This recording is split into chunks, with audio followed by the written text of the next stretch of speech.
नमस्कार दोस्तों, स्वागत है आपका IAS PCS study with devotion channel पर। आप सभी को हमारी तरफ से नए वर्ष की बहुत सारी शुभकामनाएं। 2024 का ये वर्ष आपके लिए बहुत ही भाग्यशाली हो और खुशियों भरा हो। हमारी तरफ से आपको बहुत सारी शुभकामनाएं। जिद है कि तुम्हें पाना है, तुम्हारे संग एक आसिया बनाना है। अगर गिरे तो फिर से अपनी उम्मीदों को जलाना है। जब तक जीतेंगे नहीं तब तक छोड़ेंगे नहीं, हमने तो बस यही ठाना है। Happy new year to all of you. UPSC UPPSC mains की सीरीज में आज हम आपके लेके आए हैं GS2 मेंस के पॉलिटी सेक्शन के कुछ टॉपिक्स, जिसमें आज हम कवर करेंगे independence of judiciary, judicial review, judicial activism, judicial adventurism, judicial restraint and judicial overreach. हमारे कंट्री की डेमोक्रेसी के लिए एक इंडिपेंडेंट जुडिशरी का होना कितना इंपॉर्टेंट है और इस जुडिशियल इंडिपेंडेंस को इंश्योर करने के लिए हमारे संविधान में कौन कौन से प्रोविजंस हैं। इसी तरीके से हम समझेंगे जुडिशियल रिव्यू के बारे में, हमारे कंट्री में जुडिशियल रिव्यू को लेकर किस तरीके की प्रॉब्लम्स हैं और उन्हें हम कैसे ओवरकम कर सकते हैं। जुडिशियल एक्टिविज्म क्या है, हमारे कंट्री में इसकी नीड क्यों है और इस जुडिशियल एक्टिविज्म के क्या मेरिट्स हैं, क्या डिमेरिट्स हैं। और हम देखेंगे जुडिशियल एडवेंचरिज्म को, जुडिशियल रिस्ट्रेंट को और जुडिशियल ओवररीच को। इन सारे सेक्शंस को एग्जाम्पल के साथ कवर करते हुए, इनके कॉन्स्टिट्यूशनल प्रोविजंस को देखते हुए हमारी कंट्री में इनकी इंपॉर्टेंस क्या है और इनको लेकर हमारे कंट्री में किस तरह के कंसर्न हैं, हम इन्हें एग्जाम्पल्स के साथ कवर करते हुए अच्छी तरीके से समझने का प्रयास करेंगे। अब हम आज के अपने टॉपिक की तरफ आगे बढ़ते हैं। जुडिशरी। हमारी कंट्री के गवर्नमेंट में 3 ऑर्गन्स होते हैं, legislature, executive and judiciary. Judiciary interprets the law of the land. ये फंडामेंटल राइट्स को प्रोटेक्शन प्रोवाइड करते हैं, डिस्प्यूट्स को सेटल करते हैं और हमारे संविधान के एक गार्जियन के रूप में काम करते हैं। ये भी चेक करती है कि गवर्नमेंट संविधान के प्रोविज़न के अकॉर्डिंग बेहतर ढंग से काम कर रही है या नहीं। हमारे इंडिया में एक सिंगल यूनिफाइड और इंटीग्रेटेड जुडिशियल सिस्टम है। इसी के तहत हम सबसे पहले देखेंगे इंडिपेंडेंस ऑफ द जुडिशरी। इसका मीन्स है हमारे कंट्री में एक फेयर और न्यूट्रल जुडिशियल सिस्टम का होना, जो कि गवर्नमेंट की दूसरी ब्रांचेज एग्जीक्यूटिव और लेजिस्लेटिव, इन दोनों के इंटरफेरेंस के बिना हमारी जुडिशरी डिसीजन ले सकती है। और 1973 के केशवानंद भारती केस में भी जुडिशियल इंडिपेंडेंस को हमारे संविधान का बेसिक स्ट्रक्चर माना गया है। हमारी डेमोक्रेटिक कंट्री के लिए हमारी जुडिशरी का इंडिपेंडेंट होना कितना आवश्यक है और हमारे कंट्री में डेमोक्रेसी को स्थापित करने के लिए ये कितना मायने रखता है, हम इसे कुछ पॉइंट से समझेंगे। ये हमारे कंट्री की पॉलिटिकल डेमोक्रेसी में एक चेक्स एंड बैलेंसेस की तरह काम करता है। 2 टर्म्स हैं, जुडिशियल रिव्यू और जुडिशियल एक्टिविज्म। इनके माध्यम से ये एग्जीक्यूटिव और लेजिस्लेचर को लोगों के प्रति अकाउंटेबल बनाती है, हमारे संविधान को इम्पार्शियल तरीके से इंटरप्रेट करती है और रूल ऑफ लॉ को मेंटेन करने में सहायक होती है, इंडिविजुअल के राइट्स को प्रोटेक्शन प्रोवाइड करती है और जो आर्बिट्रेरी एक्ट्स हैं उन्हें रोकने का प्रयास करती है, ऑटोक्रेसी को रोकती है और हमारे कंट्री में फ्री और फेयर इलेक्शन को कंडक्ट कराने में सहायक होती है। जुडिशियल इंडिपेंडेंस को इंश्योर करने के लिए हमारे संविधान में कुछ संवैधानिक प्रोविजंस हैं, हम उन्हें देख लेते हैं। जो हमारे जजेस हैं उनकी सैलरीज है, अलाउंसेस हैं, वो फिक्स्ड होते हैं और ये किसी वोट ऑफ लेजिस्लेचर के सब्जेक्ट में नहीं होते। सुप्रीम कोर्ट की जो पावर है ना, ज्यूरिसडिक्शन है ना, उन्हें किसी भी तरीके से पार्लियामेंट कर्टेल नहीं कर सकती और पार्लियामेंट में, विधानसभा में इन जजेस के कंडक्ट के ऊपर कोई भी डिस्कशन नहीं हो सकता। सुप्रीम कोर्ट को आर्टिकल 129 के तहत और हाई कोर्ट को आर्टिकल 215 के तहत पावर है कि वो किसी भी पर्सन को उसके कंटेम्प्ट के लिए पनिश कर सकती है। उनके लिए सिक्योरिटी ऑफ टेन्योर है। इनके अपॉइंटमेंट के बाद इन जजेस को अपने ऑफिस से रिमूव नहीं कर सकते except by the order of president, और वो भी प्रूवन मिसबिहेवियर और इनकैपेसिटी के ग्राउंड पर, जो कि मेंशन है आर्टिकल 124 में और आर्टिकल 217 में। और आर्टिकल 50 में इनकी पावर की सेपरेशन फ्रॉम एग्जीक्यूटिव बताई गई है। नेक्स्ट पॉइंट है जुडिशियल रिव्यू। ये एक तरह से जुडिशरी की पावर है कि वो लेजिस्लेटिव और एग्जीक्यूटिव के किसी भी ऑर्डर को, किसी भी एक्ट को रिव्यू कर सकती है और किसी भी अफेक्टेड पर्सन के चैलेंज करने पर कॉन्स्टिट्यूशनल वैलिडिटी को प्रोनाउंस कर सकती है। हमारे संविधान में आर्टिकल 13 है, 32 है, 136 है, 142 है, 147 है। इनमें जुडिशियल रिव्यू की पावर निहित है। जुडिशियल रिव्यू एक तरह से ऐसा डॉक्ट्रिन है जिसके तहत लेजिस्लेटिव और एग्जीक्यूटिव एक्शंस जुडिशरी के द्वारा रिव्यू हो सकते हैं। अगर हम जुडिशियल रिव्यू के सिग्निफिकेंस को देखें, ये गवर्नमेंट के एक्शन को लेजिटिमाइज करती है।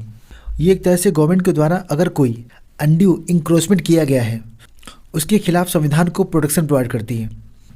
ये एक तरह से हमारे इंडियन जुडिशरी को एक इंटरप्रिटेशनल और ऑब्जर्वर रोल प्रोवाइड करती है, और ये PIL के माध्यम से और सुओ मोटो भी कई सारे पब्लिक इश्यूज़ में इंटरवेन कर सकती है। अगर हमारे कंट्री में इसके टाइप्स को देखें, लेजिस्लेटिव एक्शंस को रिव्यू करना, एडमिनिस्ट्रेटिव एक्शन को रिव्यू करना और जुडिशियल डिसीजन को भी रिव्यू करना। अगर हम हमारे कंट्री में जुडिशियल रिव्यू की इंपॉर्टेंस को देखें, यह हमारे संविधान की सुप्रीमेसी को इस्टेब्लिश करने के लिए, उसे मेंटेन करने के लिए बहुत ही एसेंशियल है। और जो हमारी गवर्नमेंट के दूसरे ऑर्गन्स हैं, चाहे वो लेजिस्लेचर हों, एग्जीक्यूटिव हों, उनकी पावर के जो पॉसिबल मिसयूज हैं उन्हें चेक करने का काम करती है, और इस तरह से ये लोगों के राइट्स को प्रोटेक्शन प्रोवाइड करती है और हमारे कंट्री में एक फेडरल बैलेंस को स्थापित करती है। और ये जुडिशियल रिव्यू हमारे कंट्री में इंडिपेंडेंस ऑफ जुडिशरी को सिक्योर करने के लिए एक एसेंशियल रोल प्ले करती है। ये एक तरह से एग्जीक्यूटिव की टायरनी को रोकती है। फिर भी हमारे कंट्री में जुडिशियल रिव्यू को लेकर कई सारी प्रॉब्लम्स हमारे सामने आती हैं। ये कहीं ना कहीं गवर्नमेंट की फंक्शनिंग को लिमिट करती है। जब भी ये किसी एग्जिस्टिंग लॉ को ओवरराइड करती है तो ये एक तरह से जो पावर हमारे संविधान में निहित है उसकी लिमिट को वायलेट करती है। जजेस के जो जुडिशियल ओपिनियंस हैं जब किसी केस में बन जाते हैं तो वो अदर केसेस को डील करने के लिए एक स्टैंडर्ड बन जाते हैं। कभी कभी कोर्ट के द्वारा लगातार इंटरवेंशन से लोगों का जो फेथ है ना गवर्नमेंट की इंटीग्रिटी के ऊपर, क्वालिटी के ऊपर, एफिशिएंसी के ऊपर, वो कहीं ना कहीं कम हो सकता है। कई बार ऐसा भी होता है कि जजमेंट इन्फ्लुएंस्ड होते हैं बाय पर्सनल और सेल्फिश मोटिव्स। इन सारे इश्यूज़ को सॉर्ट आउट करने के लिए कुछ वे फॉरवर्ड हैं। जुडिशियल रिव्यू की पावर के साथ कोर्ट्स फंडामेंटल राइट्स के कस्टोडियन की तरह काम कर सकते हैं। हमारे कंट्री में किसी लॉ को बनाना ये फंक्शन है, ड्यूटी है हमारे लेजिस्लेचर की, और इन लॉज में जो गैप्स हैं उन्हें प्रॉपर मैनर में इम्प्लीमेंट करना ये रिस्पॉन्सिबिलिटी है हमारे एग्जीक्यूटिव की। इसके बाद काम जो रह जाता है हमारे जुडिशरी के लिए, दैट इज़ इंटरप्रिटेशन। अगर हम ये चाहते हैं कि हमारी संवैधानिक वैल्यूज़ सस्टेन रहें तो गवर्नमेंट के इन तीनों ऑर्गन्स के बीच में एक प्रॉपर सामंजस्य होना चाहिए। नेक्स्ट पॉइंट है जुडिशियल एक्टिविज्म। ये जुडिशियल एक्टिविज्म हमारी जुडिशरी के प्रोएक्टिव रोल को सिग्निफाई करता है, हमारे जो एग्जीक्यूटिव हैं और लेजिस्लेचर हैं उन्हें फोर्स करने के लिए, ताकि वो अपनी संवैधानिक ड्यूटीज़ को अच्छी तरीके से परफॉर्म करें। ये एक तरह से जुडिशरी का प्रोएक्टिव रोल है हमारे इंडिया के सिटीजन्स के राइट को प्रोटेक्शन प्रोवाइड करने के लिए और हमारी सोसाइटी में जस्टिस को प्रमोट करने के लिए। एक्चुअली ये जुडिशियल एक्टिविज्म की प्रैक्टिस सबसे पहले ओरिजिनेट हुई थी USA में बाय आर्थर श्लेसिंगर, और हमारे भारत में इंट्रोड्यूस किया गया था bye justice VR Krishna Iyer, justice PN Bhagwati and justice DA Desai इनके द्वारा। हमारे इंडिया जैसे डेमोक्रेटिक कंट्री के लिए जुडिशियल एक्टिविज्म क्यों नेसेसरी है, हम इसे देख लेते हैं। ये हमारी जुडिशरी को एक एक्टिव रोल प्रोवाइड करता है। जैसा कि हम जानते हैं कि हमारी कंट्री में डेमोक्रेसी के प्रिंसिपल्स लगातार डिग्रेड हो रहे हैं, और इन्हें बेहतर तरीके से इस्टेब्लिश करने के लिए जुडिशियल एक्टिविज्म एक बेहतर रोल प्ले कर सकता है। कभी कभी पार्लियामेंट अपनी लेजिस्लेटिव ड्यूटीज़ को इग्नोर करता है, और इन ड्यूटीज़ को अच्छी तरीके से परफॉर्म करने के लिए सहायक बन सकता है ये जुडिशियल एक्टिविज्म। जो हमारे एग्जीक्यूटिव है ना वो अपने वर्क को लेकर कॉलेज बन जाते हैं और एक बेहतर रिजल्ट डिलीवर नहीं कर पाते। PIL के इश्यूज़ भी हैं, और जिस तरीके से गवर्नमेंट के इन दोनों आर्गन्स को करप्शन ने जकड़ा हुआ है, इन सारे इश्यूज़ को डील करने के लिए जुडिशियल एक्टिविज्म हमारे कंट्री के डेमोक्रेसी को इस्टेब्लिश करने के लिए एक बेहतर रोल प्ले कर सकता है। इसके कुछ मेरिट्स हैं और डिमेरिट्स हैं, हम उन्हें देख लेते हैं। अगर हम इसके मेरिट्स को देखें, ये हमारी संवैधानिक मोरलिटी को अपहोल्ड करती है, ये फंडामेंटल राइट्स को प्रोटेक्शन प्रोवाइड करती है। हम सुप्रीम कोर्ट को एक मोस्ट ट्रस्टेड इंस्टीट्यूशन कह सकते हैं। इसके कुछ डिमेरिट्स भी हैं। ये एक तरह से अनइलेक्टेड बॉडी है, जिन्हें हम ये भी कह सकते हैं कि उनमें लैक ऑफ एक्सपर्टाइज है, और ये कहीं ना कहीं हमारे संवैधानिक मैंडेट के खिलाफ भी है। हमारी जुडिशरी का जो जुडिशियल एक्टिविज्म है उनके तहत किए गए उनके एक्ट अनअकाउंटेबल है। ये एक तरह से जुडिशियल एडवेंचरिज्म को प्रमोट करते हैं। जुडिशियल एडवेंचरिज्म जब जुडिशरी ओवर स्टेप करती है और एग्जीक्यूटिव और लेजिस्लेचर की टेरिटरी में इंटर करती है, then it is termed as judicial adventurism. एक टर्म है जुडिशियल रिस्ट्रेंट। ये एक तरह से जुडिशियल एक्टिविज्म की एंटीथेसिस है, एक जुडिशियल इंटरप्रिटेशन की थ्योरी है जो कि जजेस को इनकरेज करती हैं उनके खुद की पावर की एक्सरसाइज की लिमिट को लेकर। एक तरह से हम ये कह सकते हैं कि कोर्ट को लॉ को इंटरप्रेट करना चाहिए, ना कि पॉलिसी मेकिंग में इंटरवेन करना चाहिए। एक टर्म है जुडिशियल ओवररीच। ये एक तरह से जुडिशियल एक्टिविज्म की एक्सट्रीम फॉर्म है, जहाँ पर जुडिशरी के द्वारा लेजिस्लेचर और एग्जीक्यूटिव डोमेन में अनरीजनेबल तरीके से इंटरवेंशन किया जाता है। इसमें एक तरह से कोर्ट इंक्रोच करती है लेजिस्लेचर के रोल को लॉज को बनाने में।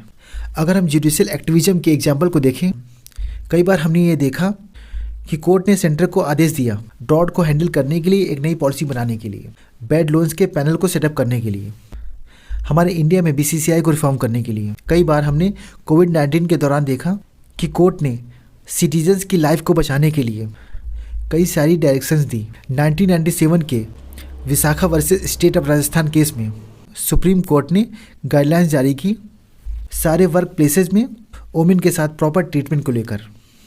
1973 के केशवानंद भारती केस में संविधान के बेसिक स्ट्रक्चर के डॉक्ट्रिन को समझाया गया।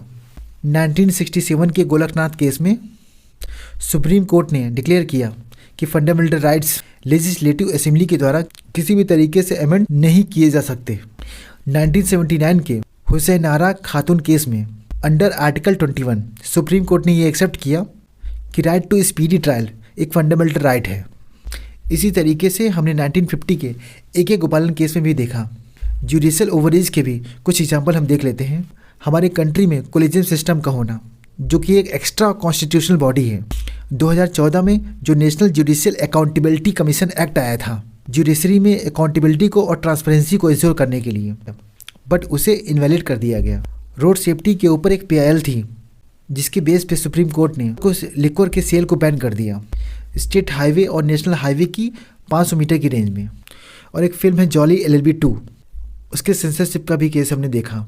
अगर हम जुडिशियल एक्टिविज्म के और जुडिशियल ओवरेज के कॉजेज़ को देखें, there is asymmetry of power. Supreme court का हर एक जजमेंट, चाहे वो लेजिस्लेचर हो चाहे वो एग्जीक्यूटिव हो, उनके ऊपर बाइंडिंग होता है और सुप्रीम कोर्ट उनके एक्शंस को, उनके द्वारा लाए गए लॉज को स्ट्राइक डाउन कर सकती है। PIL एक तरह से माध्यम है जो सोसाइटी के किसी भी मेंबर को ये परमिशन देता है वो किसी के खिलाफ इनजस्टिस होने पर अप्रोप्रिएट डायरेक्शन के लिए फाइल केस कर सकता है। हमारे जो लेजिस्लेचर हैं, एग्जीक्यूटिव हैं, उनमें अगर लैक्स फंक्शनिंग होगी तो उनकी गवर्नेंस में inefficiency, corruption, delay, non responsiveness झलकेगा और इनके वैक्यूम को भरने का काम करती है हमारी जुडिशरी। आज हमारी सोसाइटी के लोग ज़्यादा कॉन्शियस हैं अपने राइट्स को लेकर। ग्लोबलाइजेशन का इफेक्ट है, एक्टिव मीडिया है, सिविल सोसाइटी ऑर्गेनाइजेशंस हैं, ये सभी रीजन्स हैं हमारे इंडिया में जुडिशियल एक्टिविज्म के लिए और जुडिशियल ओवरेज के लिए। बट फिर भी जुडिशियल ओवरेज को लेकर कई सारे कंसर्न भी देखने को मिलते हैं। ये एक तरह से सेपरेशन ऑफ पावर के डॉक्ट्रिन को अंडरमाइन करती है। अगर लेजिस्लेचर के द्वारा, एग्जीक्यूटिव के द्वारा कोई चैलेंज फेस होता है तो उनमें एक तरह से नेग्लिजेंस देखने को मिलता है, क्योंकि एक तरफ कोल ब्लॉक एलोकेशंस है, स्पेक्ट्रम एलोकेशंस है, उन्हें कैंसिल तो कर दिया गया, पर उसकी वजह से हमारी कंट्री की जो फाइनेंशियल इंस्टीट्यूशन है उनकी पुअर हेल्थ देखने को मिली है। जुडिशियल ओवरेज के होने पर हमारे कोर्ट को ओवरेज का अधिकार तो है, पर यह कहीं ना कहीं उनकी लोगों के प्रति अकाउंटेबिलिटी की लाइकनेस को दिखाती है। जुडिशरी के पास पावर है कंटेम्प्ट ऑफ कोर्ट के लिए, लोगों को पनिश करने के लिए। अगर हर बार जुडिशरी लेजिस्लेटिव डोमेन में एंट्री करेगी, लॉ को अपहोल्ड करेगी, तो कहीं ना कहीं जुडिशरी की छवि भी प्रभावित हो सकती है। अगर हम ये चाहते हैं कि हमारी कंट्री में गवर्नमेंट के तीनों ऑर्गन्स, चाहे वो जुडिशरी हो, चाहे वो लेजिस्लेचर हो, चाहे वो एग्जीक्यूटिव हो, इन दोनों की फंक्शनिंग में प्रॉपर सामंजस्य होना चाहिए हमारी कंट्री के डेमोक्रेसी को इस्टेब्लिश करने के लिए। इस वीडियो का PDF आप नीचे दिए गए टेलीग्राम चैनल से प्राप्त कर सकते हैं। अगर हमारा ये इनिशिएटिव आपको अच्छा लगे तो लाइक करें, सब्सक्राइब करें और ज़्यादा से ज़्यादा लोगों को इसे शेयर करें, सो दैट मैक्सिमम लोगों को इसका बेनिफिट मिल सके। तो मिलते हैं नेक्स्ट वीडियो में अपने नोट्स के साथ में। जय हिंद, जय भारत। Thank you.